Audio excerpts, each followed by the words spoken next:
কে দেখুন তো, দেখুন টেকো মাথায় একদম ফুল ঝিঙ্কু গার্ল। আরে পড়ো পড়ো পড়ো পড়ো পড়ো। হ্যালো, গুড মর্নিং গাইস, আমি তিথি। দেখুন আজকে কি সুন্দর করে সাজুগুজু করেছি, একদম বাঙালি সাজ। আজকের দিনে একটু না সাজলে হয় বলুন তো? বলুন তো কোথায় যাচ্ছি, ধরতে পেরেছেন?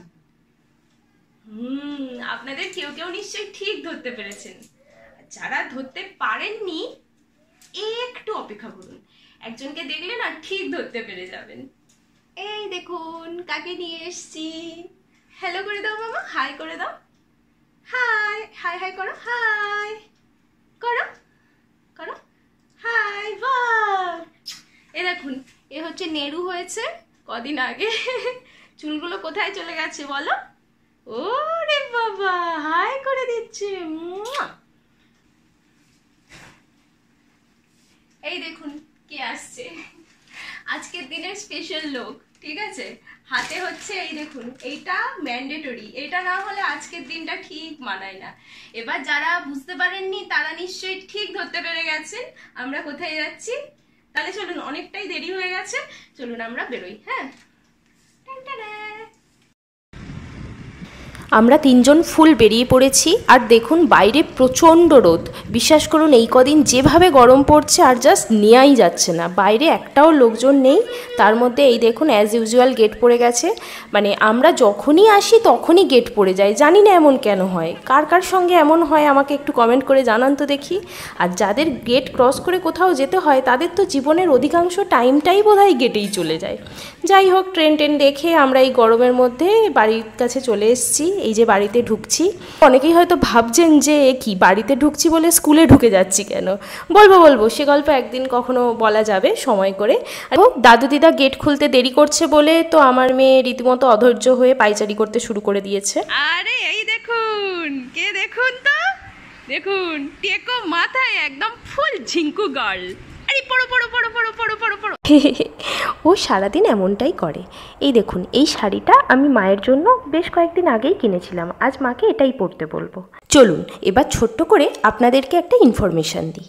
জামাই ষষ্ঠী, জামাই ষষ্ঠীটা কিন্তু মূলতই একটা ষষ্ঠী পুজো। এই দিন মায়েরা, মূলত শাশুড়িরা, তাদের জামাই, মেয়ে এবং সন্তান সন্ততির জন্য মা ষষ্ঠীর কাছে পুজো দেয় এবং প্রার্থনা করে মা ষষ্ঠী যেন তাদেরকে সুস্থ সবল রাখে। আমার মা সেই মা ষষ্ঠীরই পুজো করছে এতক্ষণ ধরে। আর এই দেখুন এগুলো কাঁঠাল পাতা, কাঁঠাল পাতার উপর সমস্ত ফলমূল সাজিয়ে দিতে হয়। আর এই দেখুন এটাকে বলে মঙ্গলসূতো। এই সুতোটা জামাই, মেয়ে এবং সমস্ত সন্তান যারা রয়েছে সকলের হাতে বেঁধে দিতে হয়। জানেন আগেকার দিনে জামাই ষষ্ঠী নিয়ে কিন্তু অনেক গল্প রয়েছে, কিন্তু আমার কি মনে হয় বলুন তো, আগেকার দিনে মেয়েদের বিয়ে হয়ে গেলে তো আর তারা চট করে এখনকার মতো বাপের বাড়ি আসতে পারতো না। তাই জামাই ষষ্ঠীটা একটা উপলক্ষ, যে দিনে মেয়ের বাবা মা তাদের মেয়ে জামাইকে একসঙ্গে দেখতে পেত এবং সুন্দর করে খাওয়া দাওয়া করাতো। এই দেখুন গল্প করতে করতে আমি মূল পর্বেই চলে এসেছি। মা এখানে তার জামাইকে ফোঁটা দিচ্ছে, আর এই আমার ছানাও বসে পড়েছে, সেও ফোঁটা নিচ্ছে। এই দেখুন মা এবার তার জামাইকে একটু মিষ্টিমুখ করিয়ে নিচ্ছে। আরে আপনারা যাই বলুন বস, আজকের দিনে জামাইদের কিন্তু হেব্বি মজা। আপনাদের কার কার জামাই ষষ্ঠী কেমন কাটলো নিচে কমেন্ট করতে ভুলবেন না কিন্তু। আর এই দেখুন আমার মেয়ে হাঁ করে তাকিয়ে আছে, ভাবছে পাপাকেই শুধু খাওয়াচ্ছে, আমাকে একটু দেবে না? দাও দাও দাও দিদুন, আমাকেও একটু দাও। আর এই যে আমি চলে এসেছি শাঁখ টাক নিয়ে। আর এই জামাই ষষ্ঠী বলে কথা, একটু শাঁখ না বাজালে হয়? আমি বসে বসে এখানে শাঁখ বাজাচ্ছি, আর মা তার জামাইকে একটু আশীর্বাদ করছে, আমার পুচকিকে একটু আশীর্বাদ করছে, আর আমাকেও একটু আশীর্বাদ করে দিচ্ছে, এই আর কি। তারপর এই দেখুন পাখায় করে ফল টল যাবতীয় যা কিছু সব কিছু দিয়ে দিল জামাইয়ের হাতে। এবার একটু হাওয়া করে দিচ্ছে জামাইকে। উফ যা গরম, কি আরাম কি আরাম। আমাকেও একটু হাওয়া দিচ্ছে। উফ, এবার ষাট বলছে, জানি না কি এটা বলতে হয়। যাই হোক, এবার আমি সবাইকে একটু হাওয়া টাওয়া দিচ্ছি, নিজে হাওয়া খেয়ে নিচ্ছি। আর এই দেখুন মা এখানে মায়ের জামাইয়ের হাতে মঙ্গলসূত্রটা বেঁধে দিচ্ছে। জানেন বাঙালির 12 মাসে 13 পার্বণ আর হাজার রকমের রিচুয়ালস। এই রিচুয়ালসগুলো সত্যি মিথ্যে ঠিক জানি না, কিন্তু মানতে বেশ ভালোই লাগে। আর এই দেখুন আমার হাতেও বেঁধে দিল, আমার পুচকির হাতেও বেঁধে দিল মঙ্গলসূত্রটা। এবার মা একটু সকলকে আশীর্বাদ করে দিচ্ছে। আর প্রতি বছরের মতো মা এবছরেও গিফটের টাকাটা আগেভাগেই জামাইয়ের হাতে দিয়ে দিয়েছিল, যাতে সে পছন্দ করে নিজের খুশি মতো কিছু কিনে নিতে পারে। এবার এই যে একজন ফুল বসে পড়েছে টিফিন করতে। সকালের টিফিনে ছিল লুচি, কাবলি ছোলার ঘুগনি আর হচ্ছে মিষ্টি। আর এই দেখুন একটা জামাই ষষ্ঠীর স্পেশাল মিষ্টি ও তুলে দেখাচ্ছে। এবার আমরাও একটু বসে পড়েছি মায়ে যেয়ে জামাইয়ের সঙ্গে, যদি একটু ভাগ পাওয়া যায় আর কি। এই আমাদেরকেও একটু একটু করে দিয়ে দিচ্ছে, আমার পুচকিকেও দিল। এই যে এবার আমরা চলে এসেছি লাঞ্চ পর্বে। জামাই বাবাজি ফুল বসে পড়েছে পেট পুজো করতে। তাহলে চলুন দেখা যাক এবারে লাঞ্চের থালিতে কী কী রয়েছে। প্রথমেই রয়েছে সাদা ভাত, সাথে 5 রকমের ভাজা। এখানে রয়েছে বেগুন ভাজা, আলু ভাজা, শাক ভাজা, চিচিঙ্গা ভাজা, পটল ভাজা আর একটা মাছ ভাজা। এর সঙ্গে রয়েছে স্যালাড।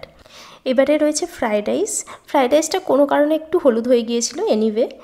মুড়োর ডাল, সর্ষে ইলিশ, চিংড়ির মালাইকারি। এই সমস্ত পদই কিন্তু আমার মা খুব সকাল থেকে উঠেই রান্না করেছে। চিকেন। এবারে আসি মিষ্টি, রসমালাই, রসগোল্লা আর ছিল দই।